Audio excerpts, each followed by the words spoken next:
Ngayon ay ang fifth batch of our peanut butter for a cause. Ngayon, mamimili na naman po tayo ng mga eggs para sa ating mga tricycle drivers. Nakadocument po lahat ng ginagawa nating ito para transparent po kung saan napupunta ang ating fund. Most especially to the valued customers of low-carb peanut butter and our donors. Ang pinamili po natin ay 50 dozens of eggs worth 5,900 pesos. May iilang nagtatanong bakit eggs daw ang pinamimigay. Sagot ko, mas healthy po yung eggs kaysa sa rice. Nag-explain po ako na dapat wag matakot sa mga kolesterol. Dapat ang katakutan po natin ay ang pagkain ng mga mataas sa asukal. Lalo na yung mga juices, soft drinks, mga energy drinks na nakasanayang inumin ng mga lalaki. Kagaya nitong mga drivers. Nagpapasalamat sila sa konting kaalaman na na-share natin sa kanila. Hanggat kaya po ng time ko na mag-educate ng mga tao. At hanggat kaya natin mag-share ng blessings sa ating kapwa, ay gawin po natin. Hindi po natin kailangan maging politiko para makatulong sa ating kapwa. Ang mga maliliit na bagay pero pag palaging ginagawa ay malaking tulong na po sa ating mga kapwa-tao. Pero syempre naniniwala pa rin po ako na don't give them fish. Teach them how to fish. Anyway, hindi po tayo namimigay sa mga taong tamad. Yung tipong mga taong nakatambay lang sa daan. Ang mga nagpapalimos. Ang dapat po nating tulungan ay yung mga taong masisipag. Gaya nitong mga tricycle drivers. Gaya ng mga egg recipients din natin noong nakaraan na mga street vendors, yung mga very hard working construction workers. Siyempre, yung mga fellow PWDs ko ay binigyan din natin. Dili sa Bulyodi ha. Personally, Ma'am, magkuha ma'am. salamat kayo Ma'am, pwede na ito ng mga kubanong ma'am. Bakul pa ma'am. Kaya sa may hagdanan ma'am, may hatag ma'am.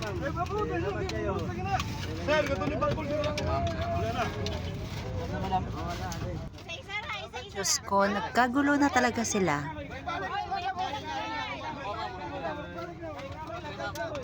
Alam ko meron ng mga sumali dito na hindi mga tricycle drivers. Pero sige na lang, let's share blessings to others pa rin. Grabe, pinutakti talaga ako. Mahina ang kalaban at sobrang dami nila. Hanggang sa nagkahulugan na yung ibang mga eggs.